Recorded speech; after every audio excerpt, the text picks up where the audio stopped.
क्या नाम होता है, निरंकार की क्या विधि स्थिति होती है कि जैसे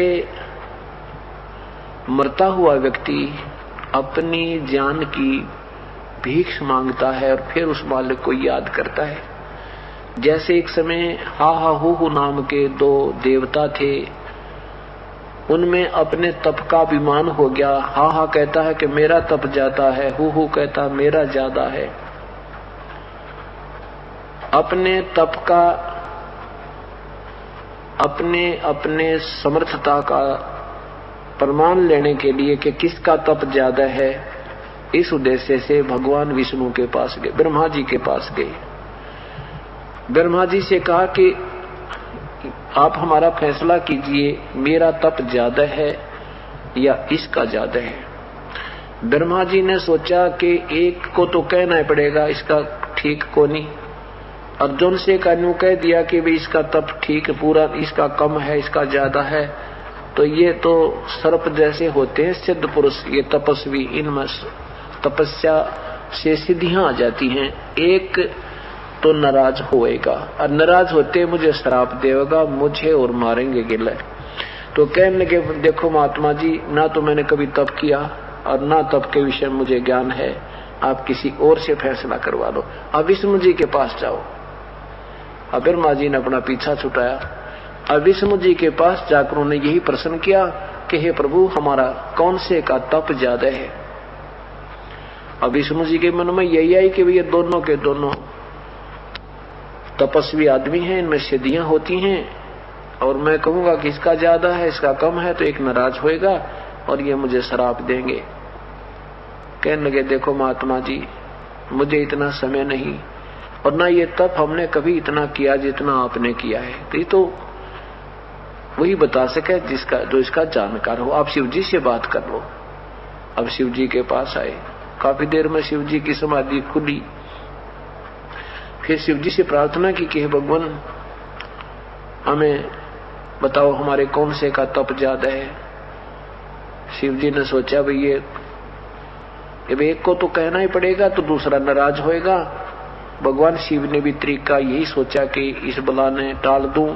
तो भगवान शिव जी ने कहा कि आप मतंग ऋषि के पास जाओ, वो बड़े तपस्वी हैं और तप के विषय में वही जानते हैं ज्यादा। वो मतंग ऋषि के पास आ गए। मतंग ऋषि बड़ा डिल डोल था, तगड़ा, पूरा बहुत मजबूत, मोटे, बहुत तगड़ी सेहत थी। और दोनों आ रहे थे, उन्होंने देखा कि वो साथ सामने मतंग ऋषि की कुटिया है। मतंग ऋषि बाहर एक वृक्ष के नीचे बैठे, उन्होंने पूरी पाड़ की पाड़, लंबे चौड़े तगड़े। तो कहने लगे, वो पूछा भी कौन से मतंग ऋषि, तो किसी संत ऋषि ने बताया कि वो बैठे सामने वृक्ष के नीचे। तो उन दोनों ने मन मन में क्या कर लिया, एक ने सोचा काछा हाथी सा पड़ा है वायु, तो दूसरा ने सोचा ही तो मगरमच्छ जैसा हवाई को सूता, मन मन में सोचा अपने में। और मतंग ऋषि के अंदर काल ने उसकी बुद्धि ऑन कर दी कि इन्होंने ऐसे सोचा है।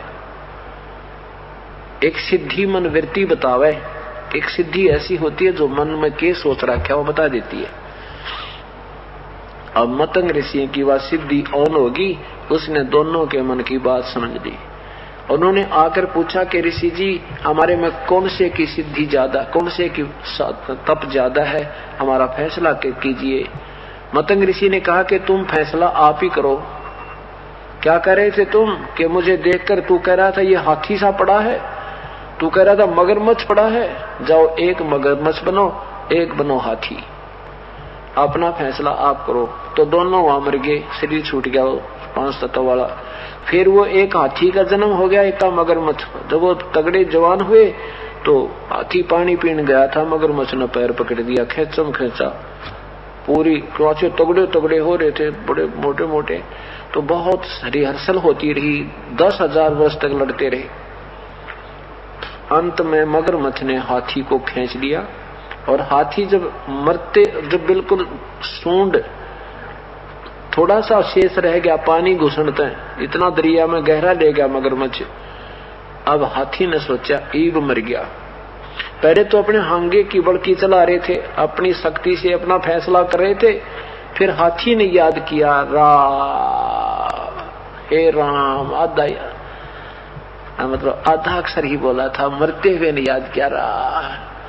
इसको ररंकार धुन कहते हैं। कहते तभी परमात्मा ने आके उनका छुटकारा करा दिया और दोनों को जो है वहां से उसको हाथी मगरमच्छ के माथे में वो मारा सुदर्शन चक्र, मगरमच्छ ने वो पैर छोड़ दिया हाथी का, हाथी बाहर निकला। तो भगवान ने कहा कि चल भाई हाथी, यानी हाथी वाली आत्मा जो हा हा हु वाले थे, हा हा हाथी बना था, हु मगरमच्छ, कि चल भाई हा हा तू स्वर्ग में। मगरमच्छ कहने लगे है भगवान हु वाली आत्मा कि मालिक अब ये तो हमारी दोनों की बराबर की लड़ाई थी, ये तो साथ क्या उनका मुकदमा था, ये किस लिए स्वर्ग जा रहा है और मुझे क्यों नहीं ले जाया जा रहा। विष्णु जी ने कहा कि भाई इसने मुझे याद किया है, कति हृदय है, कति रोते हुए याद किया मेरे को, इसलिए मैं इसको लेने आया हूं। तो मगरमच्छ ने कहा कि हे भगवान, जैसे ये आपको याद कर रहा था ना मरता हुआ, तो मुझे मैं भी ऐसी करुणा से आपको याद कर रहा था। बेशक मैं मानवश नहीं छोड़ रहा था इसे, पर आपकी याद मुझे भी ऐसे आ रही थी। जब ये आपको याद कर रहा था, दया मेरे में आ रही थी, पर मैं अपने स्वभाववश इसको छोड़ नहीं रहा था। आप तो अंतर्यामी है। तो दोनों का ही वो छुटवा कर शरीर और विमान में बैठा कर और फिर वहां स्वर्ग तक ले गए। इनका तो बस स्वर्ग में जाना रहना यह बड़ी बात मान रखी न, इति से में गज और गरा की मुक्ति मान रखी है, ये कोई मुक्ता मक्ता नहीं। बाकी उदाहरणार्थ समझाया जाता है। तो क्या कहा कि इसको ररंकार धुन कहते हैं। ऐसे याद कर मेरे को परमात्मा, जैसे किसी भी इष्ट की साधना करनी है तो ऐसे कीजिए, तब मदद करूं।